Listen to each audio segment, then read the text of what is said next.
아멘. 오늘 하나님께서 우리에게 주신 말씀은 창세기 13장 1절부터 18절의 말씀입니다. 창세기 13장 1절부터 18절의 말씀입니다. 제가 한 절, 성도님들이 한 절 읽으신 후에 마지막 절은 함께 읽도록 하겠습니다. 아브라함이 애굽에서 그와 그의 아내와 모든 소유와 룻과 함께 네겝으로 올라가니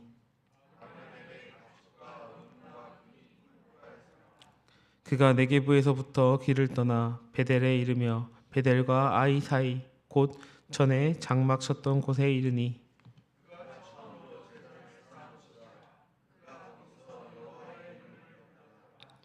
아브라함이 일행 롯과 양과 소와 장막이 있으므로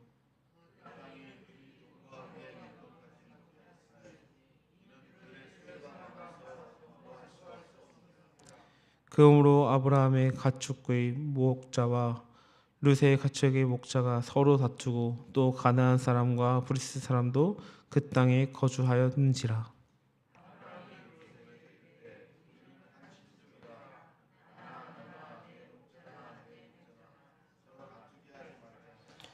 내 앞에 온 땅이 있지 아니하냐. 나를 떠나가라.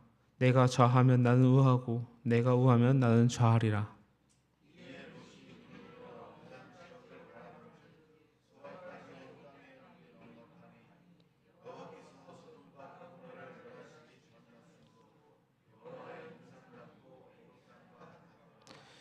그러므로 롯이 요단 온 지역을 택하고 동으로 옮기니 그들이 서로 떠난지라.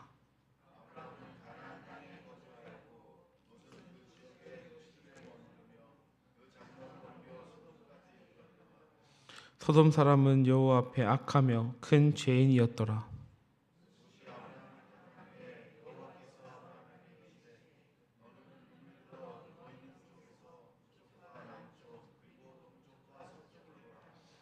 보이는 땅을 내가 너와 내 자손에게 주리니 영원히 이르리라.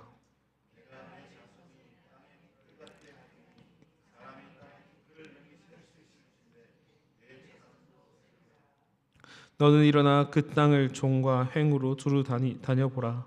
내가 그것을 내게 주리라. 함께 읽겠습니다. 이에 마흔이 장막을 옮겨 헤브론에 있는 상수리 수풀에 이르러 거주하며 거기서 여호와를 위하여 제단을 쌓았더라. 아멘. 사랑하는 성도 여러분, 사람의 인생은 선택의 연속인 것 같습니다. 작아 보이는 선택 하나가 인생의 방향을 바꾸기도 하고 믿음의 깊이를 드러내기도 하는 것 같습니다. 무엇을 선택하는 것도 중요하겠지만 그 더 중요한 것은 어떤 기준을 따르냐가 더 중요한 것 같습니다. 우리는 늘 이런 질문을 받는 것 같습니다. 지금 눈에 보이는 좋은 것을 따를 것인지 아니면 아직 보이지 않아도 하나님의 말씀을 신뢰하며 나아갈 것인지. 오늘 함께 읽은 창세기 13장의 말씀은 믿음의 조상 아브라함이 복을 받은 이후 맞이하는 한 장면을 기록한 것입니다. 이 장면은 위기 속에서 믿음이 아니라 형통함 이후 믿음을 다루는 모습입니다. 사실 신앙생활을 하다 보면 어려운 순간에 혹은 실패한 자리에서는 믿음을 따르기, 믿음을 지키기가 더 쉬운 것 같습니다. 만약 우리가 성공을 하게 되면 우리의 교만함과 우리의 그런 마음 때문에 하나님을 찾기보단 우리의 앞을 더 바라보는 것 같습니다. 오늘 아브라함과 롯도 동일한 상황이었습니다. 하나님의 은혜로 큰 재물을 얻게 되었습니다. 그러나 그 복은 그 두 사람을 더 돈독하게 한 것이 아니라 그 두 사람을 갈라놓는 갈림길이 되었습니다. 오늘 말씀은 우리에게 분명하게 말합니다. 복은 시험이 될 수 있으며 선택은 믿음을 드러낸다라는 것입니다.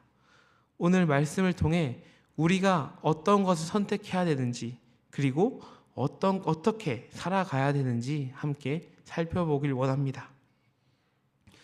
오늘 말씀은 우리에게 어떤 것을 선택해야 되는지 말해주고 있습니다. 하나님은 우리에게 눈에 보이는 유익이 아니라 약속을 신뢰하고 따르라고 말씀하십니다. 아브라함과 롯은 애굽에서 올라왔을 때 매우 부유했습니다. 가축이 많았고 은과 금도 풍성했습니다. 이는 분명히 하나님의 그 풍성한 은혜였습니다. 그러나 그 풍요는 곧 현실적인 문제를 가져왔습니다. 그 당시 가축을 먹일 수 있는 땅이 풍족하지 않았고 결국 아브라함과 롯의 목자들은 서로 다투게 됩니다. 성경은 이 다툼의 상황을 설명하면서 의미심장한 말을 덧붙입니다. 그때 가나안 사람과 브리스 사람이 그 땅에 거주하였더라. 이는 그들의 다툼이 믿음 없는 사람들 앞에서 벌어지고 있다는 것을 보여주는 장면입니다. 하나님의 이름을 부르는 사람들의 다툼은 개인의 문제만이 아닙니다. 이것은 하나님의 영광을 가리는 모습일 것입니다. 이때 아브라함은 이 갈등을 키우지 않습니다. 먼저 룻에게 다가가서 말합니다. 우리는 한 친족이라 다투지 말자. 그리고 놀라운 제안을 합니다.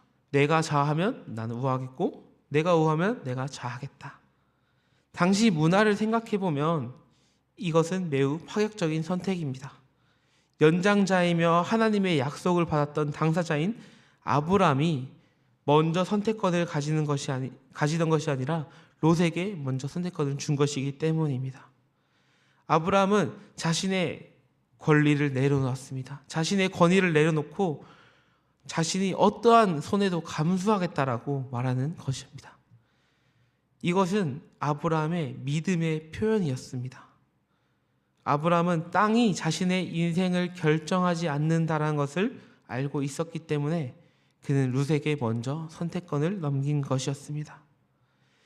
그의 미래는 땅이 아니라 하나님의 약속에 달려 있다는 것을 굳게 믿었습니다. 반면 룻 또한 자신의 눈을 들어 그 땅들을 보았습니다. 그 땅들을 보았을 때 요단의 모습은 물이 넉넉했고 여호와의 동산 같고 애굽 땅과 같아 보였습니다. 룻의 선택은 매우 합리적인 선택이었습니다. 더 좋아 보이는 선택을 했었고 더 안정적인 환경, 더 가능성이 많은 곳을 선택하는 것이었습니다. 그러나 그의 선택에는 한 가지가 빠져 있었습니다. 그것은 바로 하나님은 이 선택을 어떻게 보실까라는 질문이었습니다. 성경은 분명히 기록합니다. 소돔 사람은 여호와 앞에 심히 악하였더라.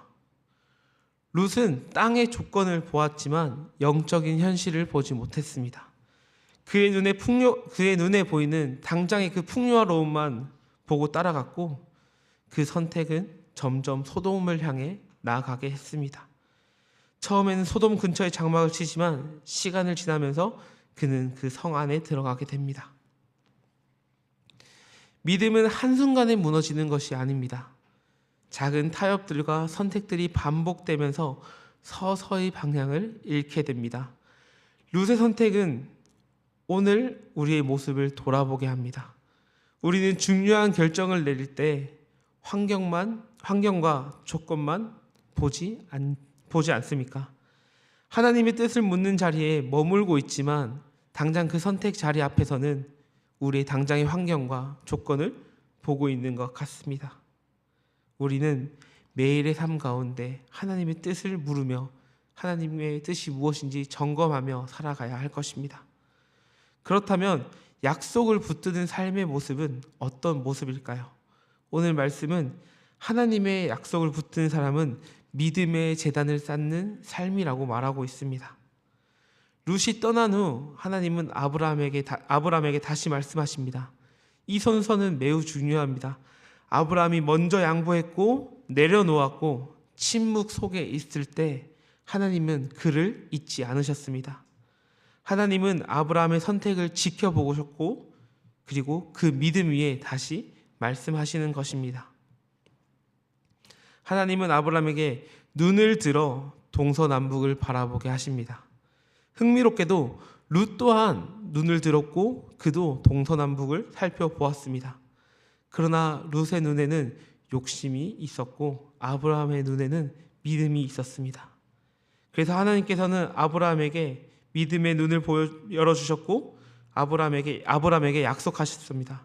내가 보는 모든 땅을 내가 내 자손에게 주리라.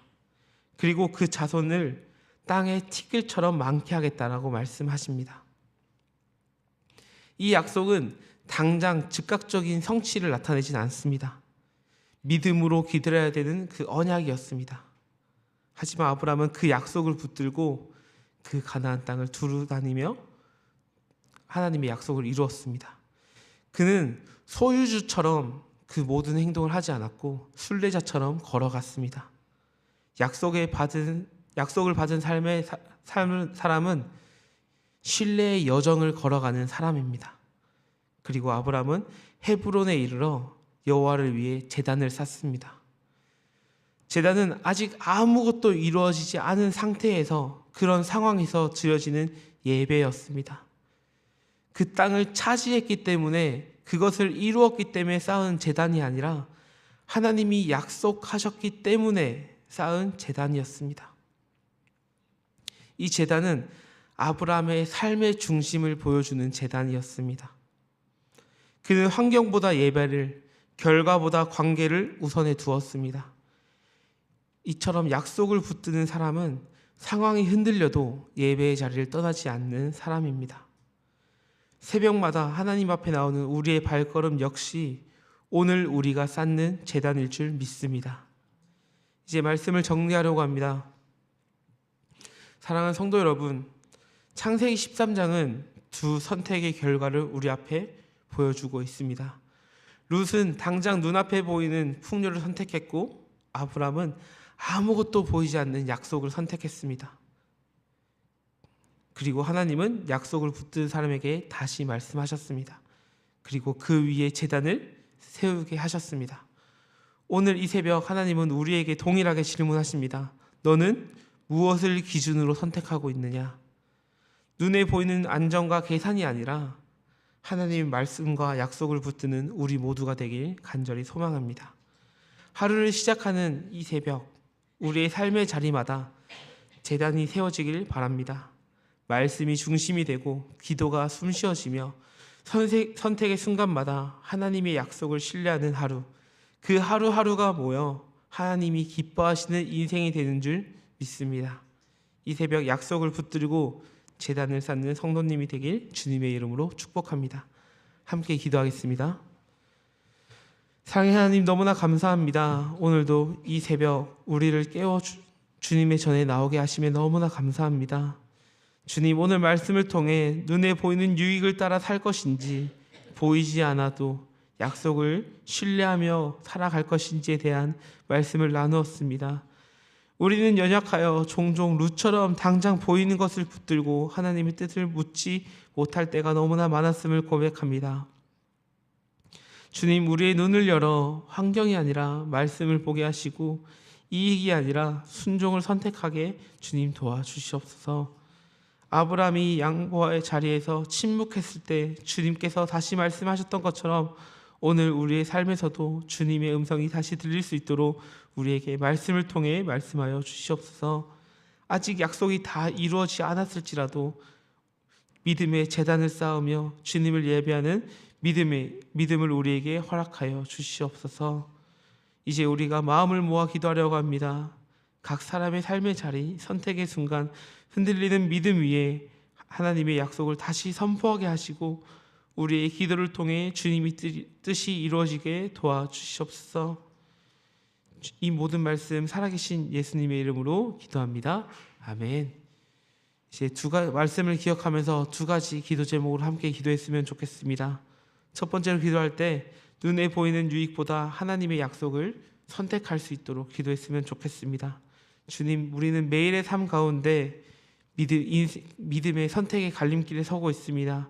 그러나 그 선택의 갈림길 속에서 룻처럼 계산하고 현실을 바라보는 것이 아니라 아브라함처럼 손해볼지라도 하나님의 말씀을 신뢰하며 나아가는 오늘이 우리의 인생이 되게 해달라고 기도하겠습니다. 두 번째로 기도할 때 상황보다 예배를 먼저 세우는 삶을 살게 해달라고 같이 기도했으면 좋겠습니다. 아브라함이 모든 것이 이루어지지 않았음에도 제단을 쌓고 하나님께 예배했던 것처럼 매일의 삶의 자리마다 기도와 예배가 먼저 되는 우리의 삶이 되게 하시고 하루를 시작과 선택의 순간마다 그 모든 것이 먼저 주님이 되는 우리의 삶이 되게 해달라고 같이 기도하며 나아가도록 하겠습니다. 기도하겠습니다.